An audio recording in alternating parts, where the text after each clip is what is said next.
inicio a prosa de quinta com a frase de Marco Aurélio que me representa muito. Se não for verdade, não diga. Se não for justo, não faça. Essa frase expressa a essência da comunicação autêntica. Falar com verdade, clareza e justiça. Ela serve como guia de quem deseja comunicar com integridade. Algo essencial tanto no jornalismo como nas relações humanas. E talvez resuma bem o maior desafio de quem comunica: falar com verdade em um mundo cheio de ruído. Hoje, o RipaCast, Prosa de Quinta, recebe um convidado que é mestre nisso. Jornalista, comunicador, um dos grandes nomes da mídia da Bahia, Jefferson Beltrão. Vamos conversar sobre escuta, expressão, bastidores e propósito. Jefferson, seja muito bem-vindo à nossa Prosa de Quinta.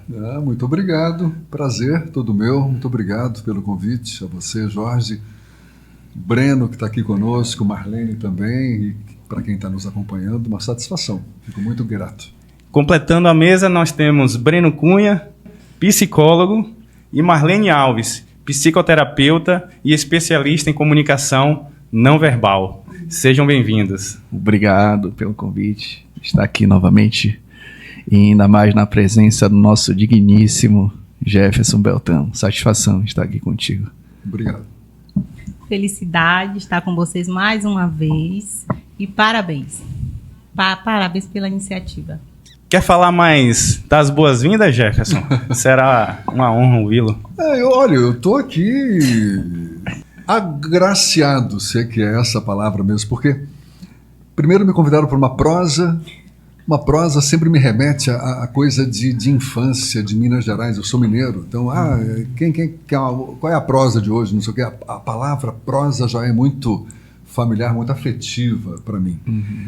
E vendo a tua introdução aí, você falando da importância da comunicação, de a gente ser verdadeiro, da gente prezar pela autenticidade e pela verdade daquilo que a gente transmite, acho que eu estou no ambiente certo, acho que eu estou no momento legal para a gente conversar, porque é de fato algo que mexe com todos nós. Uhum. Então, para quem está nos acompanhando, vamos descobrir como é que se fala com verdade. Não sei se é essa a preocupação de todos nós, mas acho que é uma preocupação importante, porque a gente vive hoje com tanta tecnologia ao nosso redor e com tanta facilidade de produzir conteúdo e de passar conteúdo, que, de fato, se a gente puder estar cercado de informações que sejam confiáveis, se a gente se proteger com informações que nos sustentem, que nos deem a segurança necessária, aí, meu amigo,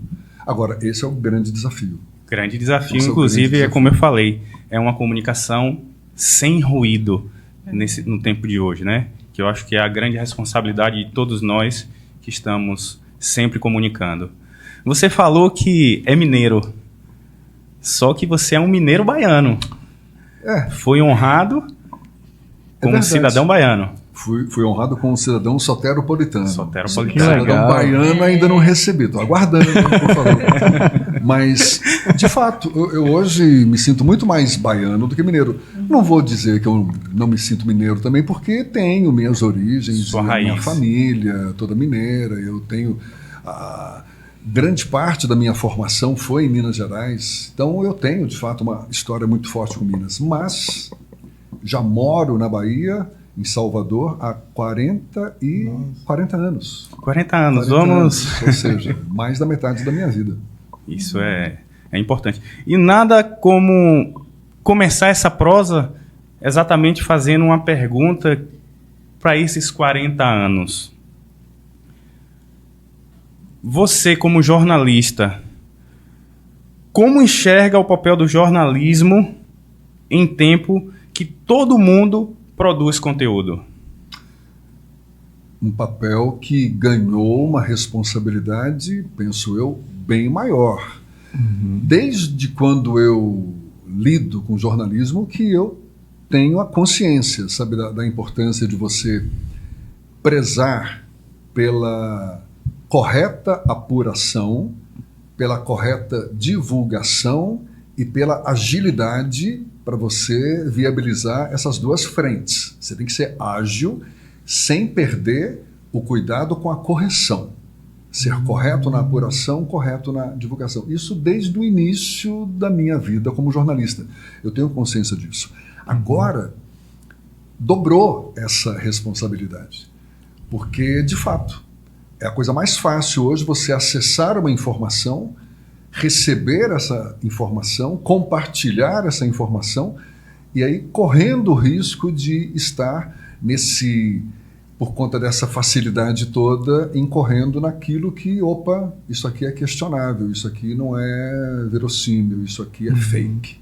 É o famoso fake news que... Mas fake news sempre existiu. Sempre existiu. Sempre houve a informação mentirosa sendo veiculada. Sempre houve o interesse de você plantar uma informação, sabe, com interesses particulares, interesses escusos, às vezes.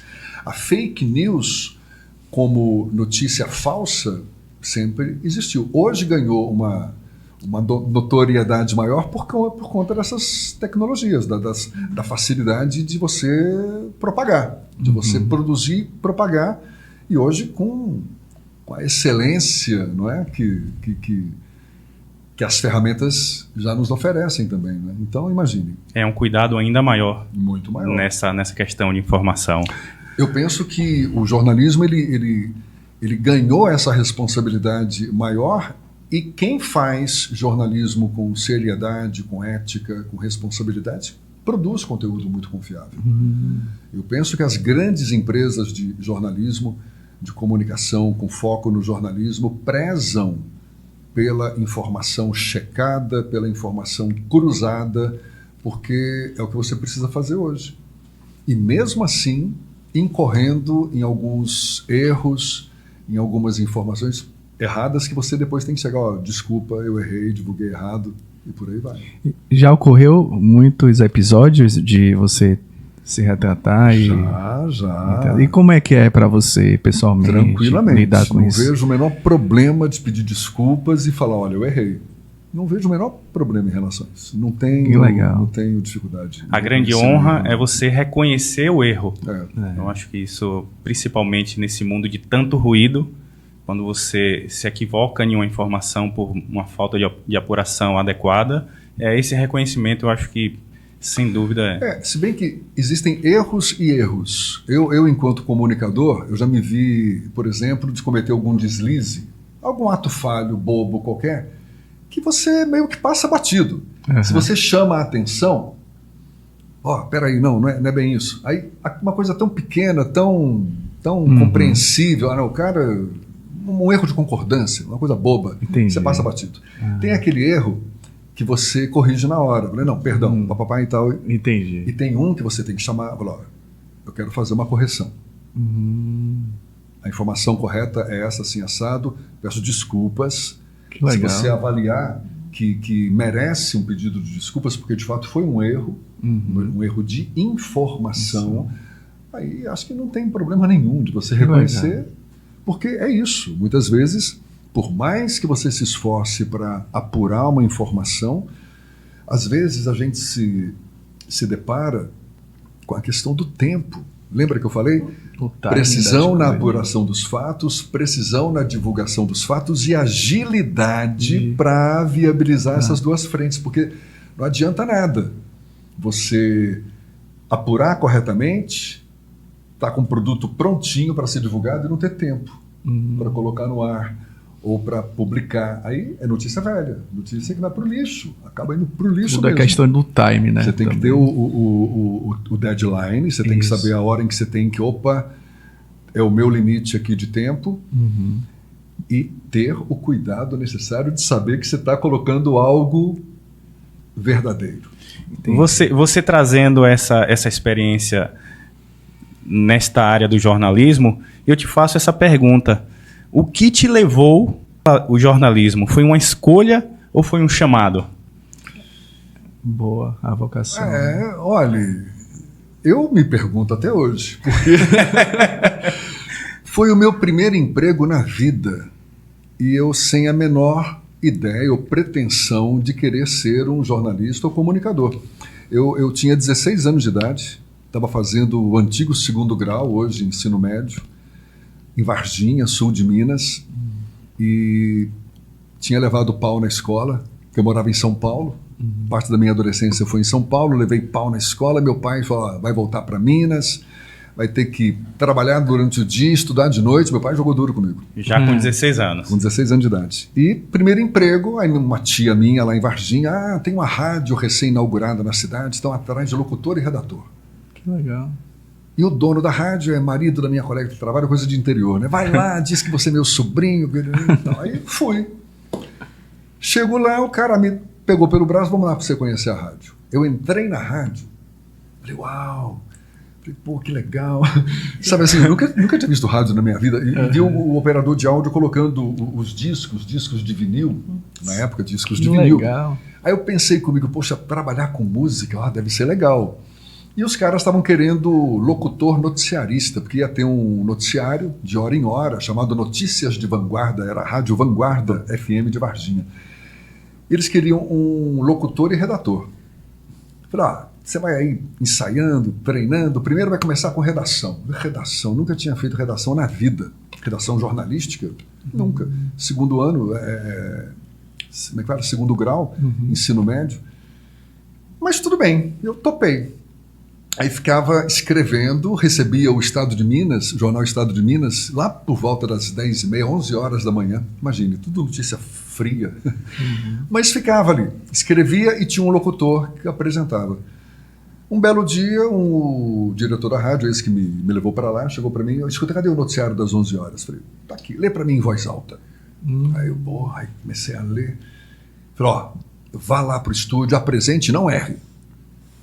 Falei, como é que é? Apresente, não erre. Que legal. Tá bom. Aí Já foi pro front. Fui pro front. Aí fui pro estúdio, apresentei o noticiário, não errei e passei a redigir e apresentar esse noticiário de hora em hora durante 1 ano e meio. Eu fiz Isso ainda na fase dos 16 anos. 16, Ou seja, recém... fiz meus 17, terminei meu segundo grau Na rádio. e falei, quero ser dentista. Sério? Era meu sonho de adolescente, eu queria ser dentista. E aí a gente estava de mala pronta para o Rio de Janeiro. A gente estava de mudança para o Rio de Janeiro. Me inscrevi no vestibular Cisgran Rio, no Rio, para odontologia e não passei. Fiz vestibular, não passei, a gente de mudança para o Rio. No dia seguinte fui procurar emprego em quê? Rádio. Rádio. Eu tinha experiência, falei, vou...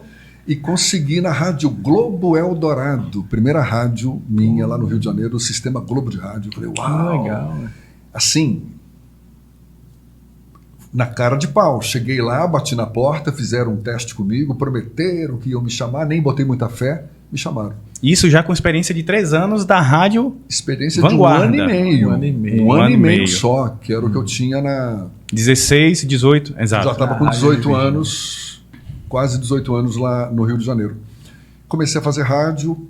No meio do ano, escondido dos meus pais, fiz vestibular para comunicação social. Falei, quer saber de uma coisa? Eu vou fazer jornalismo. Porque eu tinha tomado gosto quando redator, lidando com notícia, eu noticiarista e tal. E aí, no meio de rádio, comunicação, eu falei, quer saber de uma coisa? Acho que vou arriscar. E escondido dos meus pais. Aí passei no vestibular. E para minha alegria, meu pai me deu uma força, tal, vá fazer esse jornalismo e tal. Fiz e não saí mais dessa praia, eu estou nela até hoje. Que legal. Então, foi meio que por acaso. Mas hoje eu percebo que é parte da minha essência o prazer de servir por meio da comunicação. Isso é Adoro, sabe assim... A experiência de lecionar, que depois foi uma consequência do que eu vinha fazendo na mídia, continuo fazendo mídia até hoje, mas de ir para uma sala de aula e contribuir para as pessoas desenvolverem a arte da capacidade de se expressar em público, isso eu acho fantástico, porque passou a ser um desafio para mim, o tempo todo. Isso que eu estou fazendo aqui agora com vocês, é fácil, tal, que nada. É um momento inédito, esse daqui, que você não sabe se vai dar certo. Você não sabe se vai dar certo. Você procura minimizar os riscos. Mas mesmo assim, tudo pode dar errado. As possibilidades existem, né? A comunicação ela é muito inusitada, né, por si só. Mas aqui eu acredito que já deu certo, tá? Então Verdade, já deu certo. Já deu. Então, Jefferson, 40 anos como comunicador. É uma vida, né? Não. Como comunicador são 47. 47. 40 anos de Salvador. É. E eu tinha 7 anos já de experiência. Eu comecei em Minas, fui 1 ano e pro meio no Rio. E do Rio para cá. 5 anos no Rio, 1 ano e meio lá em Varginha. Então, Praticamente e 47 anos. a minha curiosidade é, nos dias de hoje, com a comunicação, está mais ampla, né? Hoje não tem só rádio, hoje nós temos a rádio, internet, TV, temos esse modelo também de comunicação, que agora é novo, né? O podcast. Como é que você vê a comunicação? Existe muitas mudanças na comunicação? Está mais segura? Não tenha dúvida. Esses dias estava comentando com um colega que pela primeira vez na vida eu estou fazendo rádio e sendo assistido ao mesmo tempo. Imagine, o rádio, uma das magias do rádio sempre foi o fato de você não saber quem era o dono da voz. E Exato. só para pegar esse gancho, eu acompanhei muito rádio, eu ficava imaginando como era o comportamento daquele apresentador, como era a fisionomia daquele apresentador, porque quando eu vi a voz, a gente começa a imaginar, e é o que você fala. E até hoje, o rádio provoca essa magia. Quando Sim. você só ouve, você necessariamente imagina. Isso. Você ouve uma notícia, você imagina o que aconteceu. E quando você ouve uma voz, é meio inconsciente isso. Você meio que visualiza um personagem. Você fica imaginando. Ou seja, McLuhan já dizia, né, que o rádio é um meio quente. A televisão é o meio frio. Porque a televisão você não imagina nada. Você vê o que está vendo ali, ponto final. O rádio, não. O rádio você tem que exercitar a imaginação. Só que hoje, todo mundo sabe quem é que está falando no rádio, né? Todo mundo aparece, você está nas redes sociais e hoje com a facilidade de transmitir pelo YouTube da vida, você cria um site, tem outras ferramentas também, enfim. Você está fazendo rádio e sendo assistido. Isso para mim é uma experiência inédita, Marlene. Eu comecei no rádio na época do vinil. E eu sei que o rádio, ele é anterior à época do vinil. O rádio ele começou 100% ao vivo. 100% ao vivo. Não existia indústria fonográfica, não existia gravação, nada, era tudo feito ao vivo. Aí a coisa foi evoluindo, você vê, surgiu a fita magnética, depois o vinil, aliás, o primeiro vinil, depois a fita magnética, transistor e por aí vai. E hoje, com essa facilidade, eu me lembro da época em que o operador de áudio de uma rádio, ele tinha que soltar produto por produto, ou seja, a vinheta ele tinha que soltar a vinheta, tinha que soltar a música, tinha que soltar... sabe? Hoje, você monta a programação, você tem um gerenciador de áudio, que são inúmeros que existem aí no mercado, eles tocam, a rádio está ali no ar o tempo todo. Então, tudo é muito novo. E hoje, não sei, às vezes eu fico imaginando que o rádio talvez até perca esse modelo tradicional de você ter um transmissor, de você ter um sinal analógico e tal, porque você monta uma rádio, uma web rádio hoje, internet. E se você tiver condições de monetizar aquele produto, de atingir um público, enfim, que te interessa e tudo mais, por que você vai investir em consumo de energia, um transmissão, que é um custo muito alto? O transmissor consome muita energia, esses ainda que são de válvula e que são muito comuns hoje em dia, transmissores bons consomem muita energia, você tem um custo operacional muito alto, não sei. E sem contar que a internet hoje você alcança o mundo. O mundo inteiro. O mundo inteiro. Mas, curioso, você vê, teve aí o advento da internet, dessas novas mídias sociais e tudo mais, que impactou diretamente os veículos de comunicação. Você vê que todo mundo teve que colocar o pé na web. Hoje você Sim, faz o teu veículo ali normal, você faz rádio, você faz TV, mas você tem que estar na web, você tem que estar online ao mesmo tempo. O rádio, apesar de estar procurando se adequar a essa circunstância, a essa situação hoje em dia, você vê que ele mantém a sua essência, mesmo quando está na web. Estou excluindo essa experiência de você ser assistido ao mesmo tempo. Mas quando você é só ouvido, mesmo na web, você mantém a essência. E o rádio, ele, apesar dessas novas tecnologias, esse modelo convencional, tradicional, de você estar no dial, de você estar com um transmissor e as pessoas se sintonizarem você pelo rádio, continua muito forte, sabe? A maior audiência hoje das emissoras de rádio ainda é pelo dial. Sério? Ainda é pelo que dial. Tá no trânsito ali, né? Você ouve... Tem até as donas de casa, né, que não desligam o rádio. Sabe, então, sabe onde que mais se ouve rádio hoje em dia? Na A gente pode cozinha. imaginar que é no carro. É em casa. Em casa. As pessoas ouvem rádio em casa. Legal. E aí você está em casa, o quê? Normalmente fazendo alguma coisa. Ninguém para ouvir rádio. Você não, agora eu vou ouvir rádio. Não. Você vai varrer a casa, você vai fazer um trabalho, você vai estudar, você vai almoçar, ouvindo rádio. E as pessoas ouvem ainda desse modo tradicional. Eu penso que a televisão sofreu um impacto maior, o impresso, então, nem se fala. O rádio sofreu um impacto também, mas está aí, sobrevivendo. Nessa carreira sua, qual é o momento mais decisivo que você enxerga? A fase mais decisiva de sua carreira? Penso que foi quando eu decidi me mudar para a Bahia.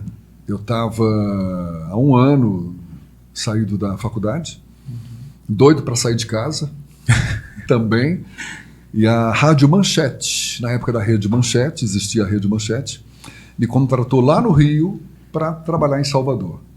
Eu não conhecia Salvador, não conhecia o Nordeste, nunca tinha saído do eixo Rio, São Paulo, Minas, era o meu eixo ali. Aí eu falei, peraí, deixa eu ver qual é, como um bom mineiro, né, desconfiado, deixa eu conhecer a terrinha. Cheguei aqui, me encantei com Salvador, falei, quero morar aqui. Voltei para o Rio para pedir apoio para os meus pais e ganhei esse apoio e vim para cá. Aqui eu penso que construí a minha carreira. Não que eu não possa um dia, quem sabe, sair daqui e ir para Berlim, quem sabe? Não sei, tô brincando. Mas a minha vinda para cá foi decisiva. Quando você fala do rádio que tem essa imaginação, antigamente, que a gente não conseguia visualizar a imagem do apresentador. Hoje, como é que você se enxerga apresentando um rádio, tendo passado pela televisão? Que aí quem está te ouvindo já tem a noção de quem é Jefferson Beltrão. Eu tenho um pouco dessa percepção, apesar de que eu sempre acho que, de fato, vai ter muita gente que não vai saber quem eu sou. Isso é muito bom, porque faz a gente estar sempre com os pés no chão. Eu fico muito grato quando percebo que meu nome possa ser um nome que sirva de referência, porque é um cara que apresentou um telejornal, tá na mídia há muitos anos. Eu fico muito lisonjeado, sabe, com essa deferência assim, do público. Mas eu procuro, sabe, Jorge, fazer o que eu sei fazer da forma mais correta possível todo dia. Uma vez eu me lembro da Fernanda Montenegro, ela quando tinha sido indicada a melhor atriz no filme Central do Brasil, não foi? Ao Oscar. Que perguntaram para ela, uma entrevista que ela concedeu, perguntaram para ela, mas qual é o segredo de você ter chegado lá? Como quem diz, uau, né? Ser indicada ao Oscar. Tá? Ela falou, olha, o segredo é você fazer todo dia o que você sabe fazer da forma mais correta possível, da forma mais respeitosa possível, da forma mais ética possível, porque é isso que vai continuar te dando sustentação. É isso que vai continuar dando credibilidade ao que você faz. É o que eu procuro fazer, sabe? Eu fico muito grato quando, Jefferson, E, de fato, eu reconheço isso. Eu fui apresentador do principal telejornal de Salvador durante 8 anos. Estava na casa de todo mundo de noite. Todos os dias. Quando eu estreiei no BATV, na TV Bahia, uau! Eu falei, meu Deus, é um canhão aquilo ali. A sensação que eu tive foi de que a Bahia inteira descobriu que eu estava apresentando. E foi. Eu recebi telefonema de pessoas com quem eu não falava há anos. Que legal. Se te vi no BATV, para você ver. Eu tenho consciência disso. O rádio, a televisão, de certa forma, atravessou meu caminho enquanto radialista e quem não me conhecia ou só me conhecia pela voz passou a saber um pouco da minha cara. Acho que muita gente de fato me conhece hoje, mas muita gente não me conhece.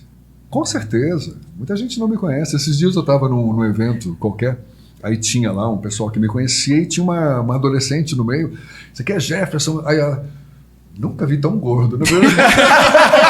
Falei, pô, legal. Ela foi na lata. Eu nunca vi esse cara. Vocês estão... É isso aí, sabe?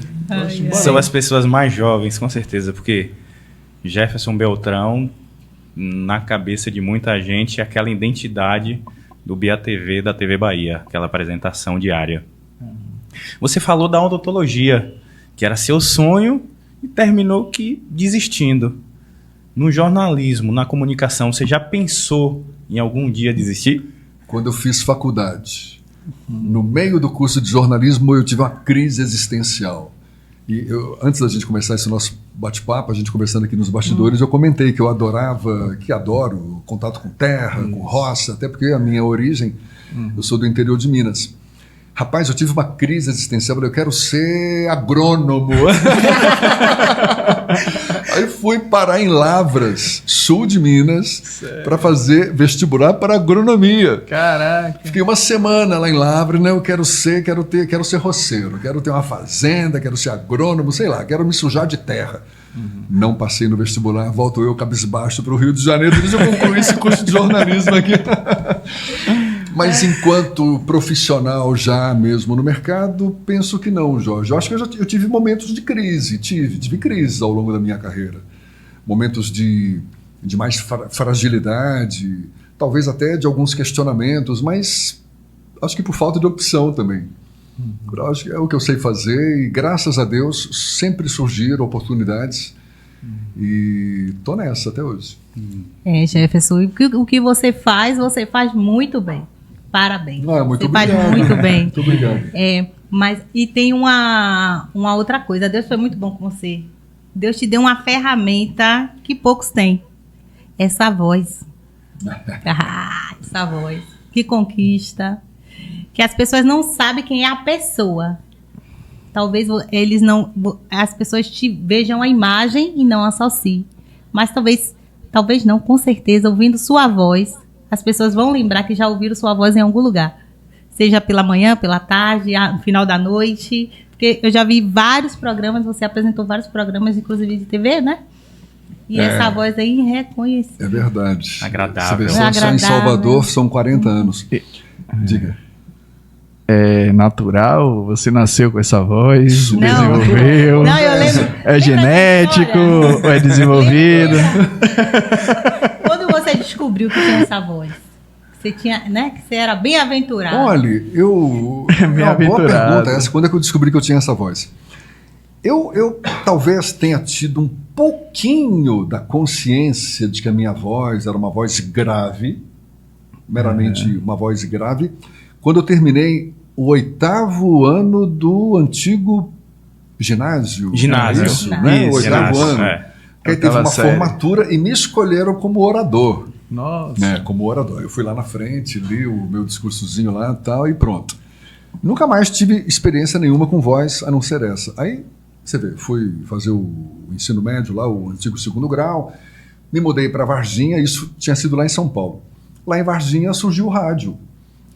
No rádio que eu comecei a ter a consciência de que as pessoas comentavam a respeito da minha voz. Você tem a voz bonita. Aliás, é uma história que eu gosto de contar nos cursos que eu ministro de oratória. Porque, num primeiro momento, eu pensava que, de fato, tinha que valorizar o bonito da voz. Que, para ser locutor de rádio, você tinha que ser um locutor de voz bonita. Você tinha que caprichar Beleza, na voz. Sabe? E às vezes até impostar mais a voz para que as pessoas possam. E aí. Mesmo com esse tom. Né, eu achava que era esse o caminho. Aham. Opa, se eu tenho voz bonita, deixa eu agradecer, né? Essa voz. Quando eu estava fazendo já a faculdade, eu tive uma experiência com teatro. Morava em Niterói, lá no Rio, e teve um grupo de teatro lá em Niterói que eu ingressei, e a diretora do grupo, que era a grande estrela, era uma figura muito influente no teatro carioca, e era amiga de Nissete Bruno. Todas as duas, tanto essa diretora quanto a Nissete, saudosas figuras. E um dia, Nissete Bruno foi assistir um ensaio nosso. Ao final do ensaio, veio conversar conosco, chegou para mim: Jefferson, você tem a voz muito bonita. Ô, Nissete, muito obrigado. Né? Na mesma hora ela olha, menos. Primeira coisa, nunca ache sua voz bonita. Mas por que, Nissete? Sabe por quê? Você corre o risco de perder a espontaneidade, Exato. a naturalidade, porque o que valoriza a voz é a expressividade da voz. Ali caiu a minha primeira ficha. Que legal. Eu nunca tinha atentado para isso. E a gente estava num contexto que tinha tudo a ver. Expressividade, teatro. O que valoriza a voz é a expressividade da voz, é como você fala. Naturalidade. Se você tem um timbre agradável, parabéns. Mas de nada adianta você ter um timbre agradável se você não tiver expressividade na voz. E às vezes você tem um timbre que não é, digamos, em tese, agradável, mas você é eloquente, você transmite energia, você comunica, você toca as pessoas nem vão perceber que você tem uma voz. Vou dar um exemplo aqui, e não estou entrando no mérito político-ideológico, não é o foco. Lula, com aquela voz de companheiro, uma voz horrorosa, até mais prejudicada agora, porque ele teve câncer de laringe. Você vê, um cara que arrebatava, ou até ainda arrebata multidões com a expressividade da voz e do corpo, porque são É um conjunto. comunicações que caminham juntas, né? A comunicação corpo, tem isso, né? A comunicação verbal e não verbal. E às vezes você falar o que a pessoa quer ouvir, a voz entra como se fosse uma seda no seu ouvido. Exatamente. Aí, Eu fico muito grato, sabe, quando me elogiam a minha voz, mas eu lembro da Nissete. Menos. Né? Menos. Aliás, elogio também é outra coisa que eu aprendi. A gente agradece, muito obrigado, e esquece na mesma hora, porque você pode ser melhor. Exato. elogio e crítica tem que estar sempre no mesmo pacote. Exatamente. Você trouxe essa experiência da Fernanda Montenegro. Você traz essa... Nissete Bruno. Não, a da Fernanda, sim, da constância sim. de todo dia. Aí você traz a Nissete, essa dica que, para quem está acompanhando aí, é fantástica. Mas hoje, Jefferson Beltrão, se tivesse que nos dar uma dica de comunicação, principalmente para quem está entrando neste mundo de comunicação, qual dica seria? Essa comunicação interpessoal, passando pela comunicação verbal, comunicação não verbal. Jorge, falo por mim, é um mergulho no autoconhecimento. Primeira coisa, você tem que se conhecer. Qual é a expressividade da sua voz hoje? Você, quando fala em público, a expressividade do seu corpo acompanha a intenção da sua voz? Você se sente confortável? Não, não me sinto. O que provoca esse desconforto?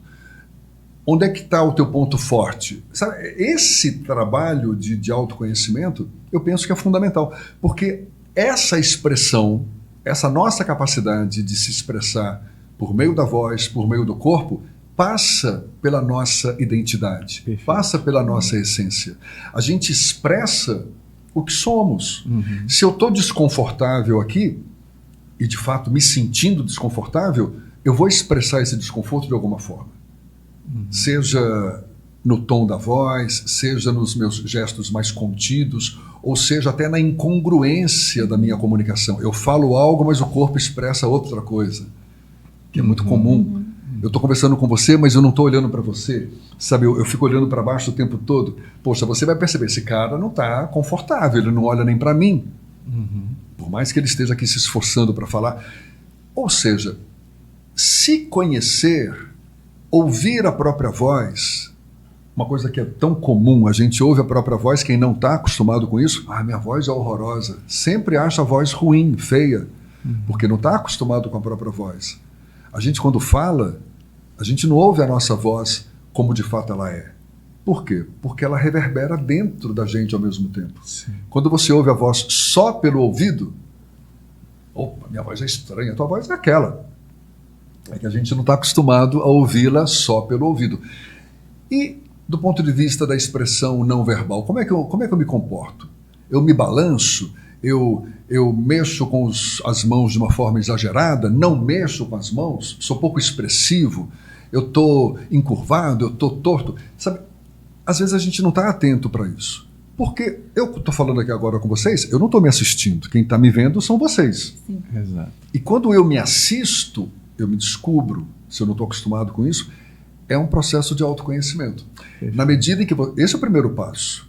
E claro, penso, você tem que procurar saber como é que se dá esse processo de comunicação. Quer ver?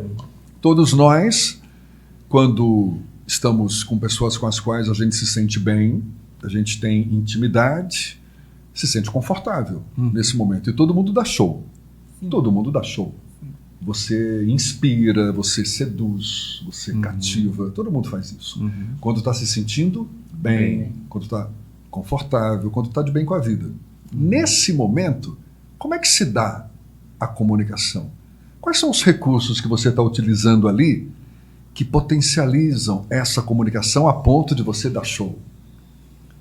Você começa a entender como é que se dá a comunicação e se conscientizando, e começa a se conscientizar sobre os recursos que você tem à sua disposição e que você tem que trabalhar de uma forma consciente, sem perder a espontaneidade, a naturalidade, a essência. Porque quando a gente está nessa condição de confortável, de bem com a vida, a gente não fica parando para pensar, agora eu vou gesticular assim, eu vou falar assado. Não, a coisa flui, simplesmente flui. Não? Quando existe a verdade, principalmente, flui naturalmente. Flui naturalmente. Breno?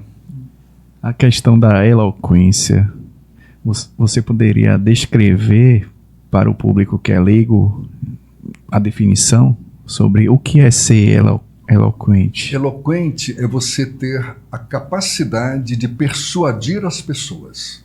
A eloquência é isso.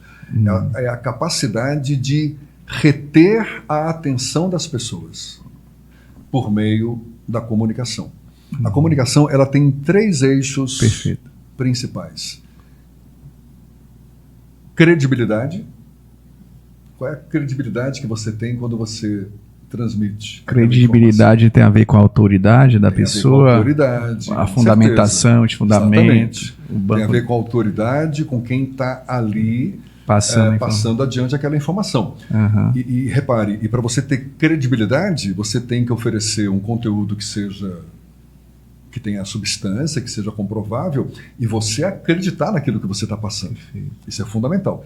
Credibilidade. Eu só vou dar crédito a quem me passa credibilidade. Se você não passa credibilidade, opa, não está falando comigo, tchau. Entendi. Esse é um dos eixos. O outro eixo é a emoção. Você toca no coração das pessoas.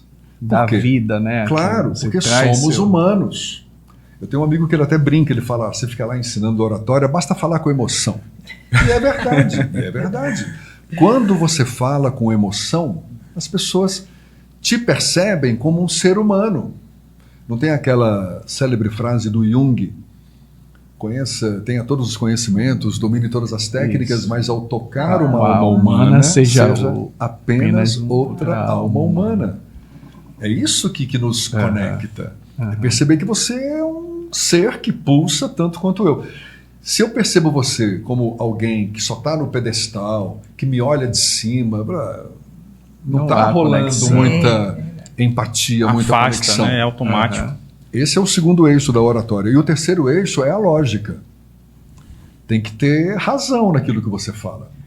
A lógica, ela é mais a ver com a técnica, a questão Não, de eu falo do ponto você de vista- usar o português e estruturar Repare. a frase. Como é que é isso? Tudo a ver. Tem- Com a lógica tudo, também, tá né? tudo interligado. Porque Aham. o que tem a ver lógica com essa história toda? Lógica é no sentido de você oferecer os argumentos necessários para que o que você fala com a credibilidade necessária não seja contestado. Perfeito. Essa é a capacidade de transformar as pessoas. Imagine, eu tenho credibilidade, toco no teu coração e ofereço um conteúdo que não se contesta, Que é lógico. que é lógico. Óbvio. Eu vou pegar o gancho dessa fala sua e te fazer uma pergunta. Se em alguma apresentação ao vivo teve alguma coisa que você falou que você depois pensou, opa, não deveria ter falado isso. Já existiu. Jorge, eu já me vi em saias justas 500 mil vezes na minha vida. Sim, mas até nessas horas, porque repare, você está imaginando um momento em que eu tivesse tido a percepção de que falei algo que não deveria ter falado. Isso. Ok. Percepção minha. Não significa que as pessoas tiveram a mesma percepção. Esses momentos em que você se coloca à prova, seja por um pensamento que você tem, seja por uma interferência externa, seja por... O segredo é haja com naturalidade, como se nada tivesse acontecido. Porque quem se deixou abalar naquele momento foi você. O público está ali continuando, querendo saber o que mais você tem para falar. Principalmente quando você traz essa comunicação com a credibilidade e com a lógica. Então, Agora, se você... é autocobrança você acreditar que cometeu uma gafe, mas E cometer acontece. gafes, isso, meu amigo, Faz parte acho da que só não natureza comete humana. gafe quem não faz nada na vida. É. Você está sujeito a isso. Aham. Existem gafes e gafes. Aquilo que eu comentei em relação ao erro. Tem gafe, eu estava entrevistando... vou até anotar aqui, ó, gafe E gafe. e gafe. Maiúsculo, né?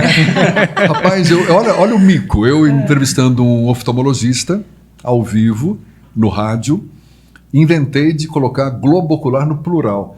E os glóbulos oculares? E pior, que ele emendou com a resposta, eu falei, não deu nem tempo de eu curtir com a minha cara, né? Glóbulos oculares.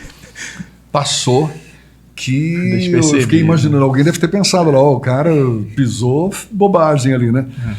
Então, às vezes você tem que chamar a atenção para o mico que você pagou e às vezes passar batido mesmo, sabe? Porque é uma coisa boba, pequena ali, que o pessoal percebeu que talvez tenha sido um ato falho, né?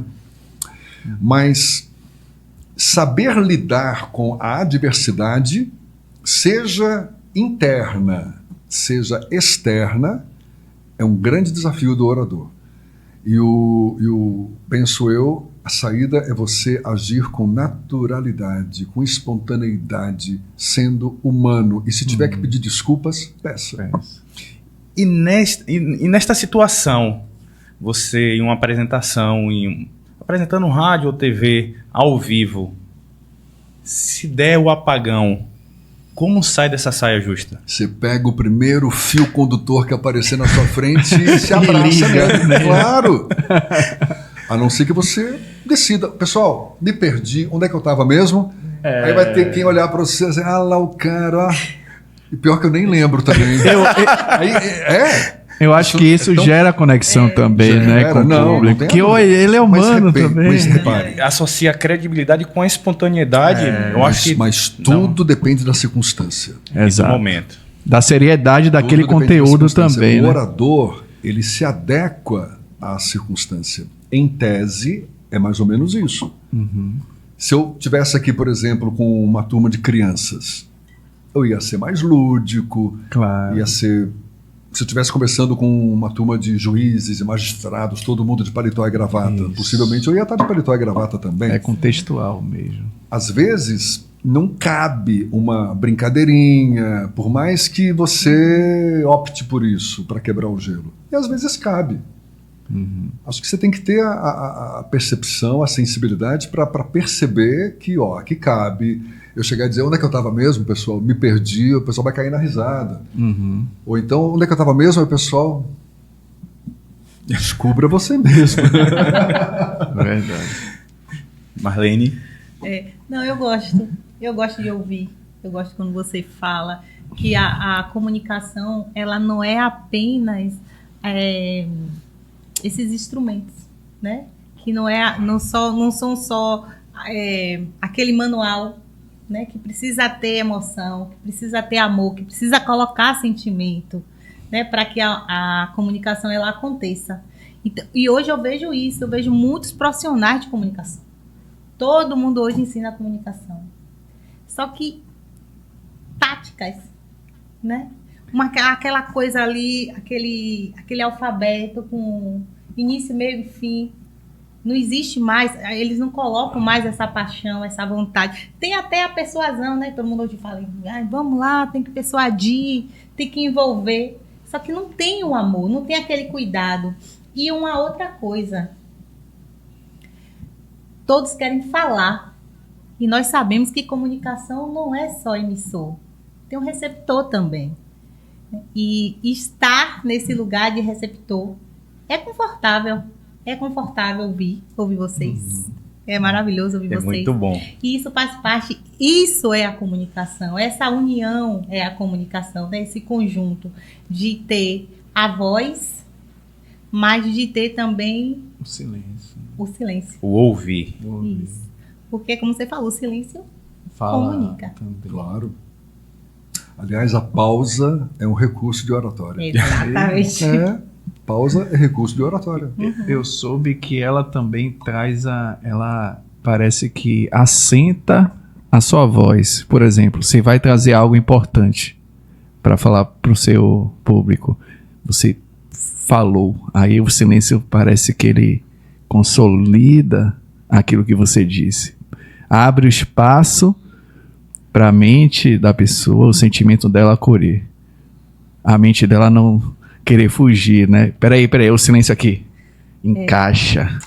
Né? Faz sentido? E às vezes- Faz sentido, sim. E chama atenção Faz também. sentido, exatamente. E muitas vezes a pausa é utilizada como recurso para reter a atenção. Também, né? Até para você observar como o público Exatamente. recebendo aquela informação. Porque você, no meio da condução da sua apresentação, você cria pausas, as pessoas elas ficam esperando. E aí? Assim, o que que vem depois? Na psicologia, a gente chama isso de tensão. A atenção. Gera uma tensão para trazer esse processo da atenção. É colocar pressão também. Quando você está em uma conversa séria com alguém, por exemplo, você fala e gera aquele silêncio. A pessoa, você não vai dizer nada? Né? Você não vai... Aí gera aquilo, aí força o outro a responder, a tirar de dentro algo. Exatamente. É muito bacana esse processo, né? Você usa isso de forma intencional. Isso, na terapia, no consultório é bem utilizado esse momento, assim, que é abrir espaço. Significa o abrir o espaço para a pessoa trazer. Quer ver outro Bacana. recurso legal que eu penso a gente deve explorar? Porque a gente já utiliza esse recurso naturalmente no nosso dia a dia, que é o ritmo da fala. Isso aí é interessante. Eu quero Ritmo da aprender, eu fala. quero aprender isso. A gente, não, mas você repare, aí é que tá. Olha o autoconhecimento. Aham. Eu tenho certeza que você, Breno, não fala num ritmo só. Eu uso diversos ritmos. O tempo todo. O tempo Sempre. todo. Porque Comunicação. isso faz parte do quê? Da expressividade da voz. Ora você acelera, ora você bota o pé no freio. A gente é assim o tempo todo. Agora, saber o momento de usar cada um, que é a magia, né? Exatamente. Aí você está em público e acha que tem que falar pá, pá, pá, pá, pá, pá, num ritmo só, e cadê o ar? Vai embora. Não, o público ele gosta daquilo que se alterna. Entendi. Rádio. Olha, o rádio serve como referência. Se você fala muito o tempo todo no rádio, dispersa. Perde a conexão. Dispersa. Quanto tempo que dura uma notícia no rádio? 30 segundos. Um comercial de rádio, 30 segundos. Se você vai apresentar um noticiário mais longo, é melhor que você tenha 2 locutores para fazer um ping-pong, para o ouvinte não cansar só em cima Até daquela com a voz feminina, masculina, é Sim, muito utilizado, né? alternar. Para alternância. Você está entrevistando alguém que merece uma entrevista mais extensa. Vamos imaginar. Você recebe um Lula da vida, pô, você não vai fazer 10 minutos com Lula, você vai fazer 1 hora. Mas 1 hora de rádio. É maçante. Então, aí se divide. A gente volta daqui a pouco, estamos aqui conversando com o Lula, vamos primeiro fazer isso. Você muda de assunto. O público, ele gosta de diversidade, de algo que seja dinâmico, diversificado, né? algo que se renove. Aham. Que se renove. E ritmo de fala é a mesma coisa. Você tem que alternar o ritmo da fala, criar pausas, não ser monótono o tempo todo, não ser num ritmo o tempo todo. Entendi, bacana. Talvez você... eu vou te fazer uma pergunta interessante. Se você já teve vontade de responder alguma pergunta que ninguém nunca fez. Responder uma pergunta que ninguém nunca fez? Se eu já tive essa vontade? Exatamente. Depende da pergunta, né? É verdade, Não, eu fica acho curioso. Que pergunta, né? Acho que Jorge, É porque Jorge sempre tem a possibilidade de você estar preparado para uma pergunta e de repente ninguém nunca fez essa pergunta e de repente seria a oportunidade de você responder. Essas são as grandes perguntas. Por isso que eu falei. As Eu vou começar perguntas- com uma pergunta que talvez seja a pergunta. As perguntas que você não espera receber, que talvez você não tenha a resposta pronta. São as grandes perguntas, essas que fazem Sair você a novidade. buscar lá dentro algo para colocar para fora, ou não acha nada e a gente descobre, olha, não tem nada sobre isso. Muito interessante. Bacana. É lindo, né? É lindo. Não, vocês estão falando e eu tô aqui viajando. Essa semana eu assisti um filme com as meninas, né?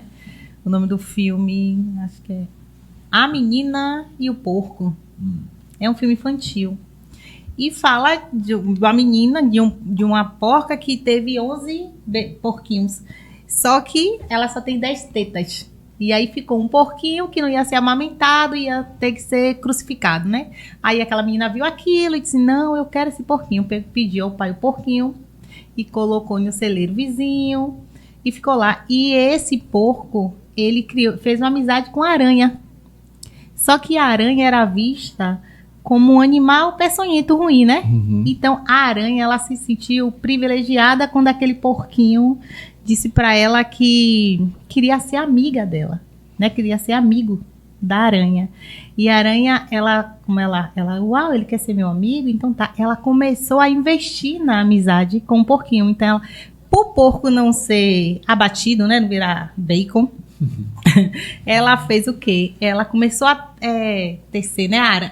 Tecer A teia. as teias com elogios pro porco, né? E aí o povo olhava o porco, digamos, tinha a seguinte frase lá, humilde. Aí as pessoas iam lá, uau, o porco é humilde, porque aparecia essa palavra lá, humilde e tal. E aí o porco foi passando de ser abatido, porque na verdade o porco queria ver o inverno, queria ver a neve. Tá. E nesse filme, o que é que eu vi? Um filme infantil. Mas é que eu vi como é que acontece uma boa amizade, né? E eu vejo que a comunicação é justamente isso. Uma boa amizade, né? Entra com a emoção, como esse porquinho que entrou cheio de amor, né? Cheio de boas intenções, e essa aranha que era um animal solitário que encontrou nesse porquinho um grande amigo. Por que eu trouxe essa história aqui na comunicação? Porque é assim que eu vejo a comunicação. Eu como uma aranha, sabe? Essa aranha que, envergonhada, né? Com vergonha, com medo de se expor, mas que encontrou na comunicação um porquinho amigo, disposto a dar amor. Eu digo isso porque depois da comunicação, a comunicação ela trouxe isso, ela trouxe uma clareza, né? Eu vou te falar que na minha infância a gente não tinha essas coisas, essas palavras, né? Eloquência, persuasão. Não existia isso. O que importava? O que a gente queria? Falar bem. E ouvindo vocês falando bem no rádio, na TV, a gente desejava aquilo ali. Era um objeto de desejo, né, para todos os adolescentes da minha época, falar bem. Só que a nossa condição social impedia, porque a gente não tinha acesso a nenhum tipo de comunicação, a gente não tinha acesso a comunicadores, né, a pessoas que trabalhavam com meio de comunicação. Então, o que virou, a comunicação virou um objeto de desejo. Né? E crescendo, depois da vida, eu fui buscar conhecer a oratória na vida adulta já, né? Que eu vim ter acesso à vida adulta.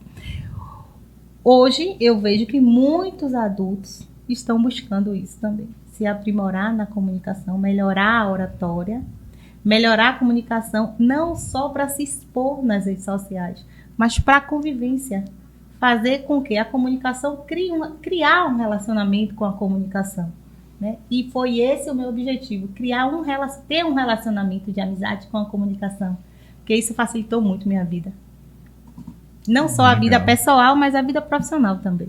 Muito bom. Muito boa a história. Isso mesmo. Coisas de prosa de quinta. É verdade. É interessante porque você vê, a comunicação de massa, ela se expandiu. Sim. Ela se expandiu desde quando surgiu o rádio, a televisão. Você vê como que a coisa cresceu e se popularizou. E com o advento das novas tecnologias, parece que as pessoas se sentiram meio que provocadas, porque começou-se a perceber que o mercado preza por quem tem essa competência, essa capacidade de comunicação, de se relacionar com as pessoas, de saber trabalhar em equipe, de ter o espírito de liderança. Isso passa necessariamente pela capacidade de comunicação. Exato. Antigamente era muito o QI, não era? Coeficiente de inteligência. Hoje a gente sabe que é questão emocional. Você tem que tá bom naquilo que sabe fazer, mas ter competência emocional para lidar com a adversidade, para lidar com equipes, com subordinados, com superiores, seja com quem for. E não é reflexo da expansão da própria comunicação? Eu às vezes acho que é.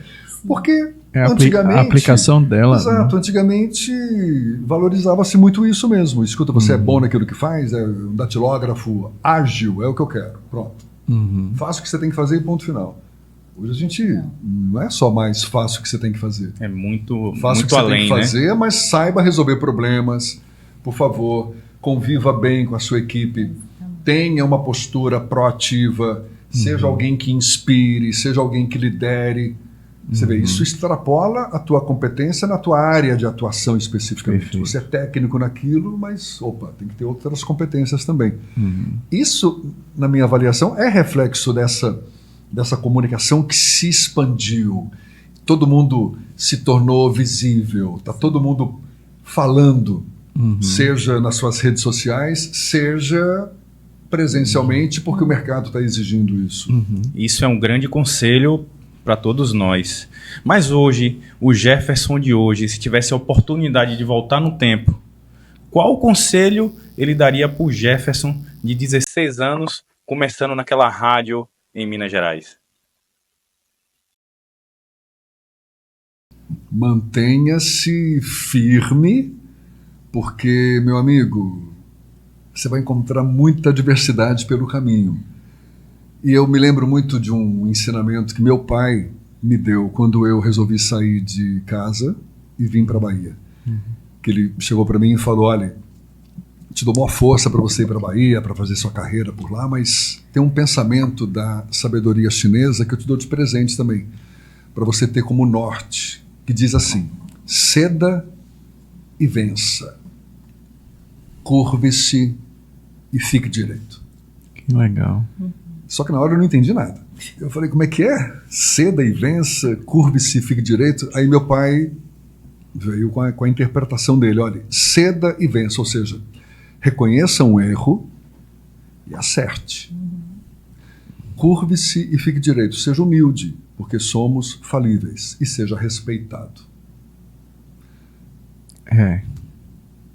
A gente tem que ser persistente naquilo que se dispõe a fazer. Talvez um dos conselhos fosse esse, ó, meu amigo. Seja persistente, porque vai ter muito temporal pelo caminho, você vai cair do cavalo, você vai pecar por excesso de confiança, você vai ter tapete sendo puxado, faz parte. Mas o que você quer? Qual o teu propósito? É isso que você abraçou? Seja persistente, tenha foco e procure fazer o que você sabe fazer da forma mais correta, da forma mais ética, da forma mais respeitosa possível, que quem sabe você vai ser respeitado. Muito bom, muito bom. Acho que é por aí. E a comunicação é mais do que fala, né? É presença, é escuta e é responsabilidade, que foi isso que falamos aqui nessa prosa de hoje. Então, esquecemos de pedir seu @ das suas redes sociais, por favor. Jefferson Beltrão, Jefferson com 2 Fs, facinho de me achar. Marlene, diga o seu @ das suas redes sociais. Marlene Alves, PC. Marlene Alves PC. Breno. PC de psicóloga. Isso. O meu é pc.brenocunha. O meu, @Jorge Andrade Escritor. Aproveitando o @Jorge Andrade Escritor, tem aqui um exemplar do meu livro que eu gostaria de presenteá-lo. Eu trago uma história, brevemente, só para exemplificar a renúncia, o ato de coragem.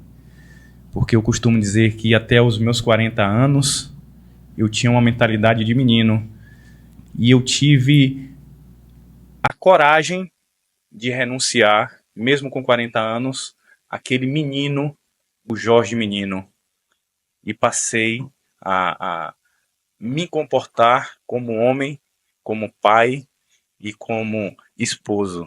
Então, renunciar ao ato de coragem traz exatamente as renúncias todas que até meus 40 anos eu vivi, e exatamente um novo capítulo de minha vida se formou. Então, quero te presentear, Jefferson. Muito obrigado. Renunciar, um ato de coragem aqui, ó. Poxa, capa linda. Muito, muito bom aqui, ó. Muito obrigado, Jorge. Essa capa é interessante porque ela surgiu exatamente deste momento, deste ato de coragem. Foi quando o meu filho Gustavo chegou para mim e falou: o que é que está acontecendo? Você está sendo um pai diferente. Você está parecendo um personagem de um videogame que eu jogo, que é o Kratos, do God of War. Senhor da Guerra. Senhor da Guerra. Senhor da Guerra. Não, tem o episódio certinho dele, Ragnarok. E aí ele traz para mim e eu falo: realmente, meu filho, esse momento agora eu estou aprendendo a ser pai, o pai que vocês precisam. Então, essa capa traz exatamente essa nova identidade, essa nova versão, esse momento de renunciar, a coragem de renunciar a esse menino. E eu passei, de fato, a ser homem, pai e esposo. Então, é um momento muito, muito importante de minha vida e gostaria de presenteá-lo. Muito obrigado. E, de fato, imagino, qualquer renúncia demanda coragem.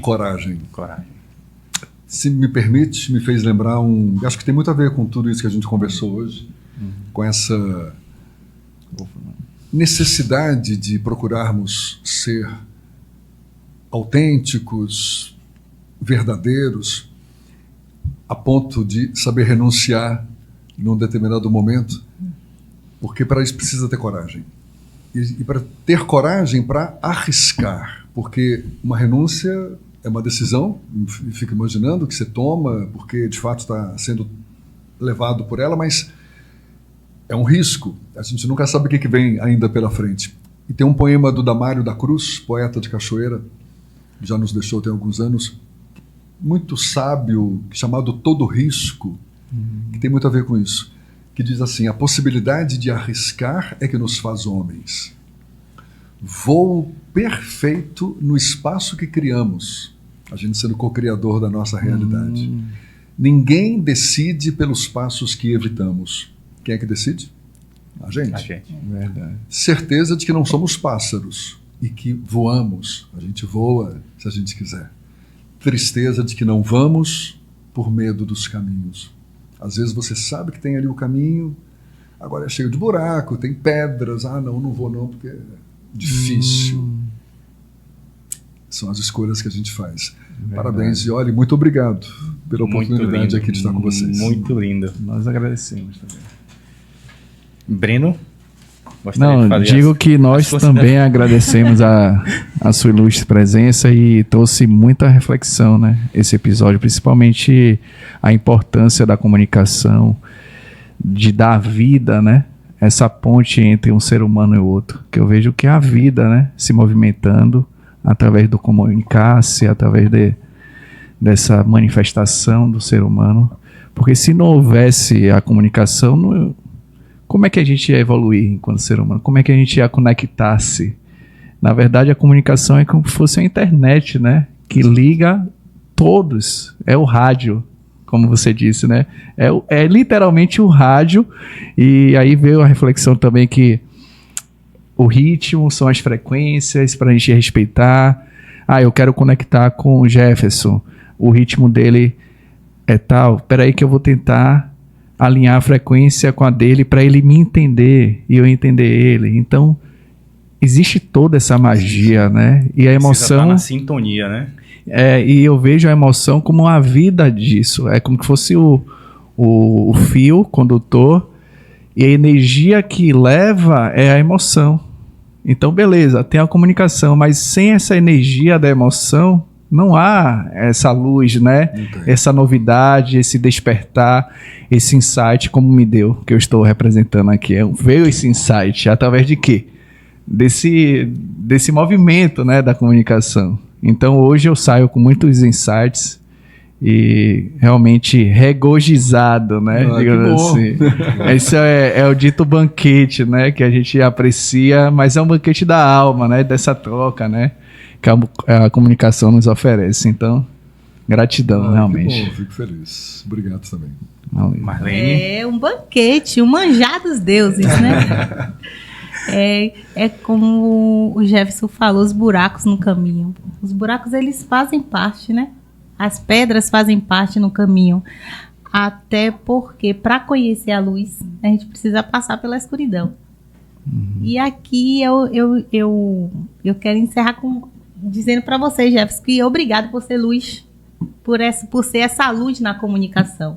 Somos gratos a você, por você se doar 100%, né? A comunicação e ser canal. E hoje você é referência, né? Não só para mim, Marlene, mas acredito que para Jorge, que está começando agora essa caminhada com jornalismo. E para mim, eu quero pro curso. Quando é que vai? A próxima turma, eu já tô inscrito aqui, ó. Cadê a ficha? Marlene, ela que vai... Pronto, Marlene, já vou me inscrever. Então, eu queria dar um conselho pro Jefferson. Marlene, Por favor, fique à vontade. continue. Só continue. Você já se eternizou, né? Você já se eternizou. Você é um homem que os anos vão se passar. Você não estará mais aqui, porque faz parte da vida, né? A morte. Mas você se eternizou. Você conseguiu. Será? Conseguiu. Então, o meu conselho, Marlene tá dando conselho para Jefferson, continue. Tá bom. Apesar de já ter chegado. Enquanto eu tiver Mas energia continue. e Vai mercado público, eu tô certeza. disponível. Se a voz está saindo, então vai, né? Enquanto eu conseguir manifestar. Verdade. Obrigado, Marlene. Por favor, Jefferson.